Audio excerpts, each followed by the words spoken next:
رحمن يا رحمن ساعدني يا رحمن اشرح صدري قرآن املأ قلبي قرآن واسق حياتي بسم اللہ الرحمن الرحیم۔ ماڈرن سیٹ اینڈ اسلام اور جدید معاشرے کے حاضرین، ناظرین، سامعین، السلام علیکم ورحمۃ اللہ وبرکاتہ۔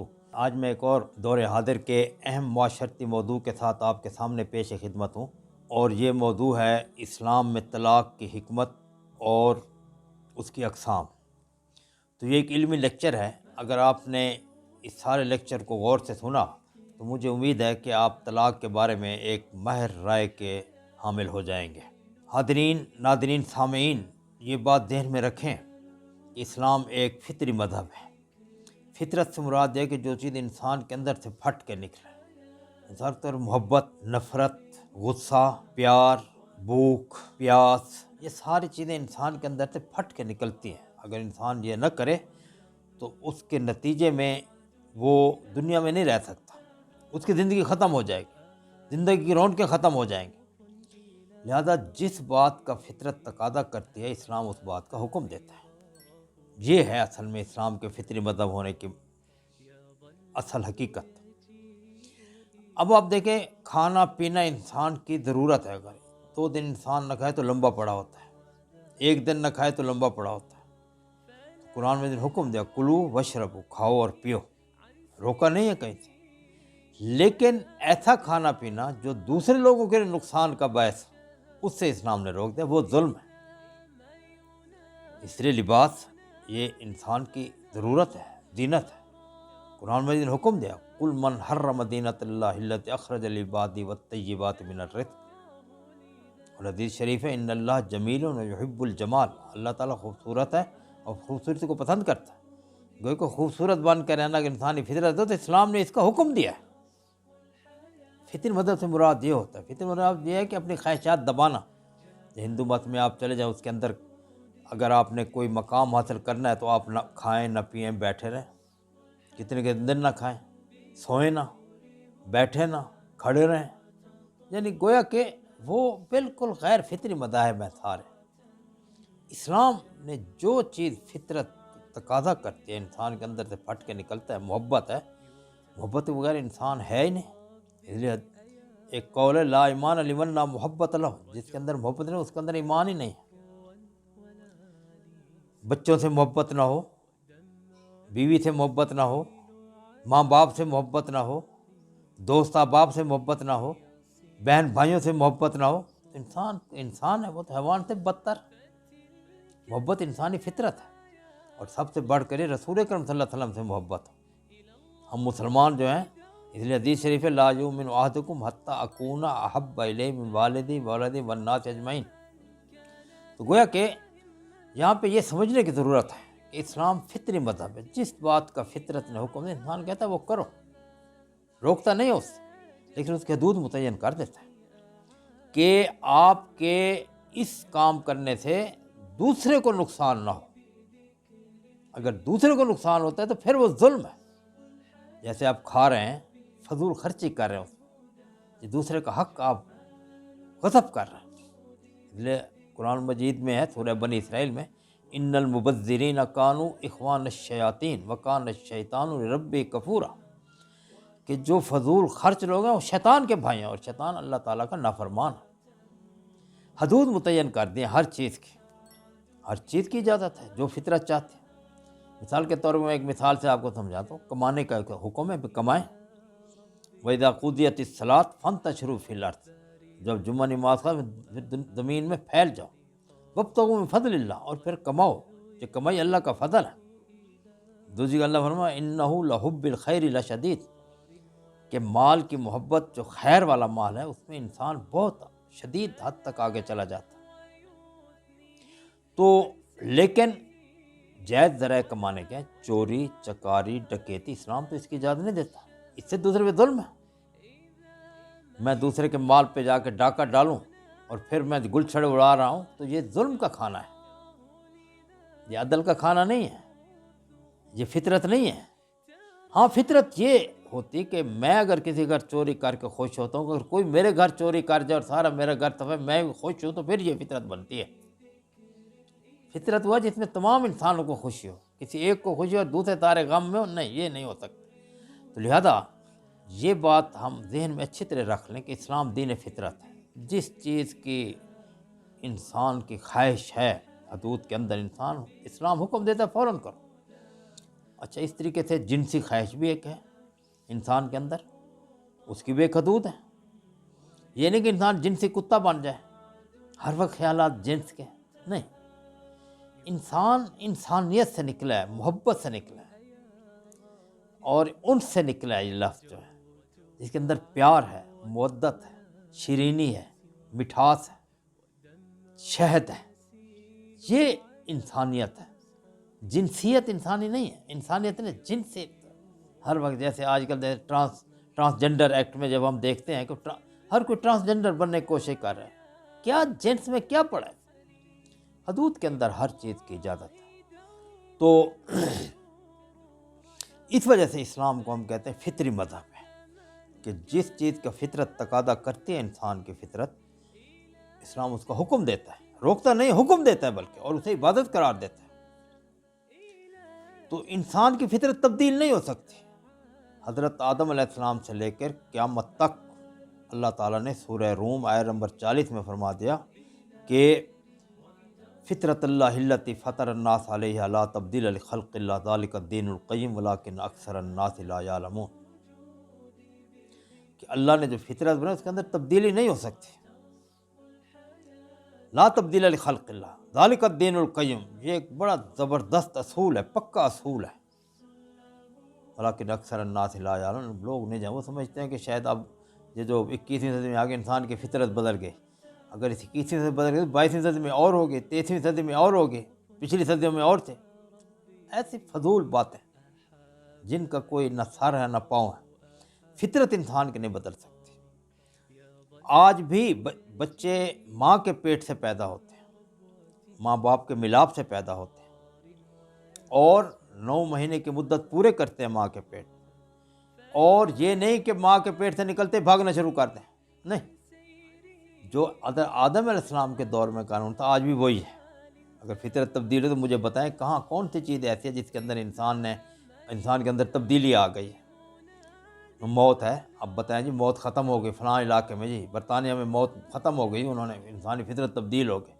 بیماری ہے کہ جتنے بھی رنج ہے، غم ہے، یہ انسانی فطرت کا خاصہ ہے۔ تو وہ بتائیں جی فلاں جگہ رنج نہیں ہے، فلاں جگہ غم نہیں ہے، فلاں جگہ دکھ نہیں ہے، فلاں جگہ تکلیف نہیں ہے، فلاں جگہ خوشی نہیں ہے، تو ہم کہیں گے ہاں جی ٹھیک ہے، فطرت بدل گئی۔ ہر چیز ویسے ہی ہے، کسی چیز میں کوئی تبدیل نہیں، لا تبدیل لخلق اللہ۔ تو لہٰذا پہلا نقطہ یہ ذہن میں رکھیں۔ دوسری بات جو میں آپ کے سامنے رکھنا چاہتا ہوں اپنے اس موضوع کے بارے میں، وہ یہ ہے کہ اسلام نے نسل انسانی کو بڑھانے کے لیے عورت اور مرد کے جنسی تعلقات کو لازم قرار دیا ہے، جیسے میں نے پہلے حدود کے اندر، اور اس جنسی تعلقات کو اخلاقیات اور قانون کا پابند بنانے کے لیے ایک معاہدہ دونوں کے درمیان ہوگا، اور اسے ہم معاہدہ نکاح کہتے ہیں۔ یہ ایک معاہدہ ہے، جیسے بیع کا معاہدہ ہوتا ہے، خرید و فروخت کا معاہدہ ہوتا ہے، یا اس طریقے سے کچہری کے اندر آپ چلے جائیں، کورٹ میں مختلف معاہدہ جات ہو رہے ہوتے ہیں، تو یہ بھی ایک معاہدہ ہے۔ لیکن اس میں اور دوسرے معاہدے میں فرق یہ ہے کہ وہ معاہدے موقتہ ہوتے ہیں، وقتی ہوتے ہیں، یہ معاہدہ ابدی ہے۔ اس کے اندر دونوں میاں بیوی اس بات کا اقرار کرتے ہیں کہ ہم نے دونوں نے اپنے گھر کو بسانا ہے، اپنی اولاد پیدا کرنی ہے، اور اولاد پیدا کر کے اس کی تربیت کر کے اس کے معاشرے کا بہترین جزو بنانا ہے، اور پھر اس اولاد کے ذریعے سے ہم نے اپنی دنیا بھی بنانی ہے، آخرت بھی بنانی ہے۔ اس حدیث شریف میں آتا ہے کہ اولاد صدقہ جاریہ ہے، کہ قیامت تک اس کا اجر ملتا رہے گا۔ تو یہ معاہدہ جو ہے، اس لیے ہم نکاح کی تعریف یہ کرتے ہیں کہ العلاقہ شرعیہ بین الرجل والمرأہ للاتناس والتناسل، عورت اور مرد کے درمیان شرعی معاہدہ ایک دوسرے سے انس حاصل کرنے کے لیے اور نسل انسانی کو بڑھانے اور اس کی پرورش کرنے کے لیے۔ تو اسلام نے بنی نوع انسان کو بڑھانے کے لیے اس نکاح کو لازم قرار دیا. اس لیے رسول کریم صلی اللہ علیہ وسلم نے فرمایا کہ ان نکاح من سنت ہے، نکاح میری سنت ہے اور تمام انبیاء کی سنت ہے. کوئی نبی ایسا نہیں جس نے نکاح نہ کیا ہو. ہمارے سامنے ہے، حضرت ابراہیم علیہ السلام کو دیکھ، حضرت نوح علیہ السلام کو دیکھ، حضرت آدم علیہ السلام کو دیکھ، حضرت ادریس علیہ السلام کو دیکھ، حضرت موسیٰ علیہ السلام کو دیکھ، حضرت یحییٰ علیہ السلام کو دیکھ، حضرت یحییٰ علیہ السلام، حضرت زکریا علیہ السلام کو دیکھ. حضرت زکریا علیہ السلام کی اولاد نہیں تھی تو انہوں نے کہا رب ہب لی من لدنک ذریۃ طیبۃ انک سمیع الدعاء.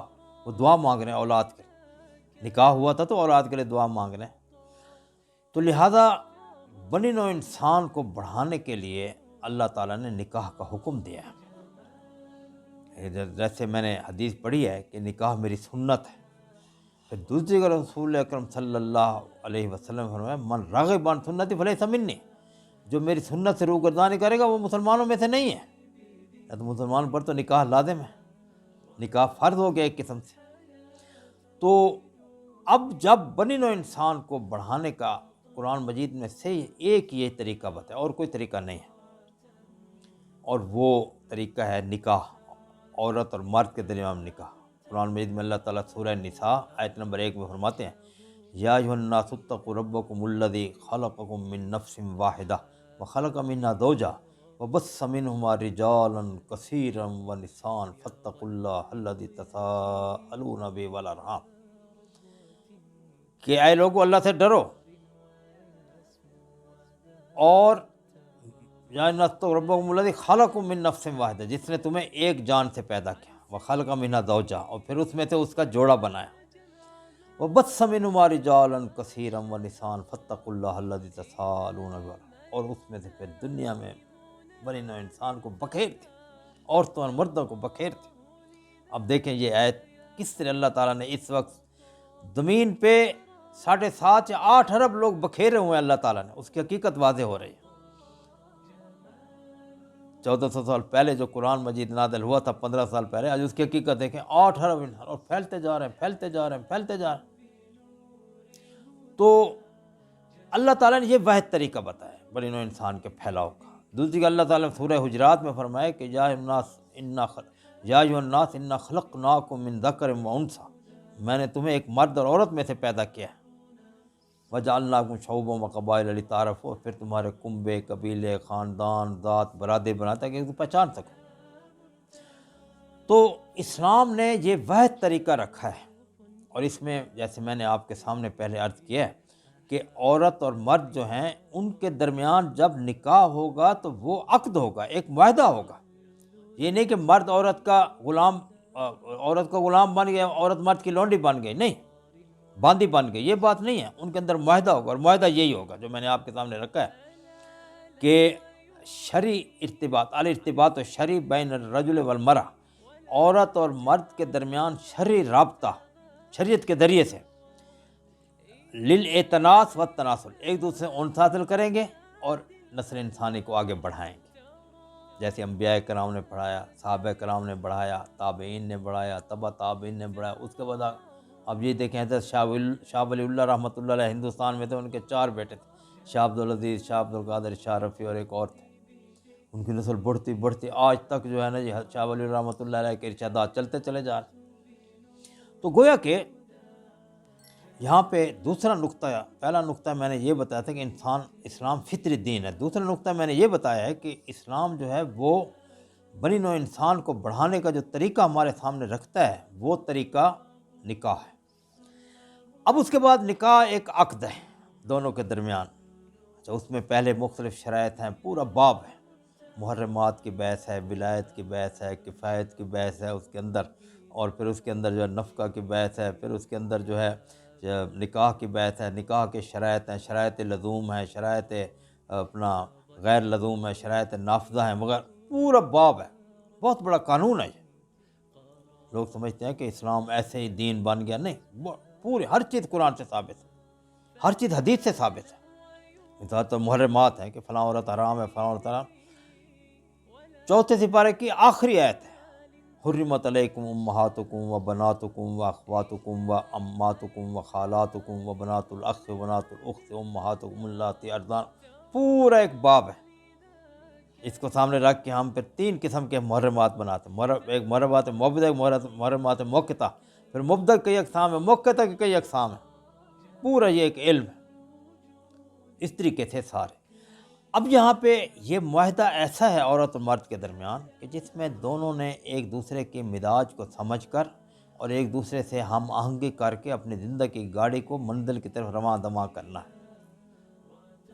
ہم آہنگی ہوگی ان کے اندر، انہوں نے اولاد کو پالنا ہے، اولاد کو ایک بہترین دنیا کا جوہر قابل عطا کرنا ہے انہیں، اور دنیا اور آخرت دونوں کی انہوں نے اس کے اندر تعلیمات کو بھر دینا ہے اور اپنے لیے اسے صدقہ جاریہ بنانا ہے۔ بہت بڑا کام ہے، اس لیے قرآن میں جن میں آتا ہے قوا انفسکم واہلیکم نارا، خود بھی آگ سے بچو، اولاد کو بھی آگ سے بچو۔ اور اس طریقے سے فرمایا کہ ولا تقتلوا اولادکم خشیۃ املاق، غربت کی وجہ سے اولاد کو قتل مت کرو۔ تو گویا کہ اولاد کی تربیت اور اولاد کو بہترین ایک معاشرے کا فرد بنا کر بنانا، یہ اسلام نے خاوند اور بیوی دونوں کی ذمہ داری لگائی ہے، یہ ان کی ذمہ داری ہے۔ اگر نہیں کریں تو قیامت دن پکڑے جائیں گے۔ حدیث شریف میں آتا ہے کہ ایک عورت جو ہے وہ 4 اپنے رشتہ داروں کو جہنم میں لے کے جائے گی۔ جب اس پہ جہنم کا فیصلہ ہوگا تو کہے گی نہ مجھے میرے باپ نے کبھی کہا تھا، نہ میرے خاوند نے یہ بات کی تھی، نہ میرے بھائی نے بھی بات کی تھی، اور نہ میری ماں نے یہ بات کی تھی۔ تو اس لیے اولاد جہاں صدقہ جاریہ ہے وہاں اگر ہم اس کی طرف توجہ نہیں دیں گے تو وہ ہمارے لیے عذاب کا باعث بن جائے گی، دنیا میں بھی عذاب کا باعث بنے گی، آخرت میں عذاب کا باعث۔ آج آپ دیکھیں، روز آپ دیکھتے ہیں کہ وہ جی فلاں نے باپ کو گھر سے نکال دیا، اسے پہلے تربیت نہیں کی، ہم نے بچپن میں تربیت نہیں کی، ان کی غلط ان کی تربیت کی، اور اب ہم رو رہے ہیں۔ اب رونا ہی حق بنتا ہے ہمارا، تربیت بچپن سے ہوگی، شروع سے ہی۔ تو لہذا دوسرا نقطہ جو میں نے آپ کے سامنے رکھا ہے وہ یہ ہے کہ یہ جو عورت اور مرد کا تعلق ہے یہ ایک عقد ہے، یہ ایک معاہدہ ہے، یہ ایک ان دونوں کے درمیان آپس میں ایک اتفاق رائے ہے، اور اس کی بنیاد جو ہے ان دونوں کی آزاد مرضی ہوگی، اور دونوں اپنی خواہشات کو قابو میں رکھ کے ایک دوسرے کے ساتھ تعاون کریں گے۔ کبھی غصہ ہے تو اس کو برداشت کریں گے دونوں، کبھی وہ برداشت کرے گا، کبھی وہ برداشت کرے گا، اور اس طریقے سے ایک اپنے اس جو گاڑی ہے ان کی، اس کو رواں دواں کرتے ہوئے اور منزل تک انہوں نے پہنچانا ہے۔ اچھا، اب یہ محبت کا رشتہ ہے، پریم کا رشتہ ہے، مودت کا رشتہ ہے، پیار کا رشتہ ہے، شیرینی کا رشتہ ہے۔ عورت کے مرد میں اتنی محبت ہوتی ہے کہ جو ایک دوسرے کو دیکھ کے ایسا محسوس ہوتا ہے کہ وہ میاں بیوی کے درمیان کے دونوں ایک جان ہے نا۔ تو من شدی من تو شدم، تو تن شدی من جان شدم، تا کس نہ گویت باددیں تو دیگرم من دیگر، کہ عورت جان بن جاتی ہے، مرد اس کی روح بن جاتا ہے، اور دونوں ایک دوسرے میں اس طرح گم ہو جاتے ہیں کہ لوگ دیکھنے والے کہتے ہیں یہ تو دونوں ایک جان ہیں۔ تا کس نہ گویت باددیں تو دیگرم من دیگر، کہ یہ کچھ اور چیز ہے، دونوں ایک ہو جاتے ہیں۔ اچھا، اب یہ اسلام کی تعلیمات ہے۔ اب انسانی فطرت کا ایک حصہ یہ بھی ہے، جیسے میں نے آپ کو بتایا کہ بسا اوقات 2 طبیعتیں نہیں ملتی، کہیں آ کے اختلاف ہو جاتا ہے، بڑی کوشش کی جاتی ہے بھئی آپس میں رہیں، نہیں ہو سکتا، خاص ہے انسان، یہ انسانی فطرت ہے۔ میں نے بتایا نا، فطرت تبدیل نہیں ہو سکتی۔ کبھی انسان کے اندر اس قسم کا، اگر دونوں میاں بیوی کے اندر اس قسم کا معاہدہ آ جائے تو پھر بجائے اس کے کہ ساری زندگی ایک دوسرے سے لڑتے لڑتے گزریں، پھر اس کے لیے اسلام نے ایک باب کھلا رکھا ہے، اور وہ ہے طلاق کا۔ اس لیے حدیث شریف میں آتا ہے ابغض الحلال عند اللہ الطلاق، کہ اللہ تعالیٰ اللہ طلاق، کہ اللہ تعالیٰ کے نزدیک حلال چیزوں میں سے مبغوض ترین چیز طلاق ہے، یعنی میاں بیوی کو ایک دوسرے سے جدا کر دینا۔ یعنی یہ فطری تقاضا ہے، یہ بھی فطری تقاضا ہے، طلاق بھی فطرت ہے اور نکاح بھی فطرت ہے، لیکن نکاح 99% فطرت ہے، طلاق 1% فطرت ہے۔ اگر کوئی ایسا کسی طریقے سے بے شمار ایسے کیس ہو جاتے ہیں آپ کے سامنے، آپ معاشرے میں دیکھیں ایک دوسرے سے نفرتیں ہو جاتی ہیں، کچھ اور خاندانی عوامل ایسے ہو جاتے ہیں، تو اس میں بجائے اس کے کہ ایک دوسرے سے بندھے رہیں یا کوئی اور غلط راستہ نکلے، اسلام نے اس کے لیے طلاق کا راستہ کھلا رکھا کہ اگر آپ اکٹھے رہ کے صحیح طریقے سے معاشرے کی تربیت کر سکتے ہیں ٹھیک ہے، نہیں کر سکتے تو پھر طلاق کا راستہ، دونوں علیحدہ ہو جائیں، کیونکہ یہ معاہدہ ہے، جیسے میں نے پہلے کہا نا معاہدہ ہے، دونوں نے معاہدہ کیا تھا، اب وہ معاہدہ جو ہے وہ پورا نہ کر سکے دونوں، تو پھر اس میں بے شک علیحدہ ہو جائے۔ لیکن یہ اس کو پسند نہیں کیا گیا، پسندیدگی یہ ہے کہ مرد برداشت کرے عورت کو۔ یہ حدیث شریف میں آتا ہے کہ عورت جو ہے اس کے اندر کچھ خصوصیات ایسی ہیں جو ٹیڑھی ہڈی کی طرح ہیں، اگر اس ہڈی کو سیدھا کرے تو ٹوٹ جائے گی، وہ خصوصیت ختم نہیں ہوگی، اللہ تعالیٰ نے اس کے اندر پیدا کی۔ اس کے مرد کے اندر بھی بے شمار ایسی خصوصیات ہیں جو عورت برداشت نہیں کرتی، لہٰذا دونوں ایک دوسرے کو برداشت کریں، آخری حد تک ایک دوسرے کے ساتھ جائیں، صبر کا مظاہرہ کریں، کوئی نہیں آج نہیں کل انشاءاللہ ٹھیک ہو جائے گا، اور یہ ہوتا بھی یہی ہے۔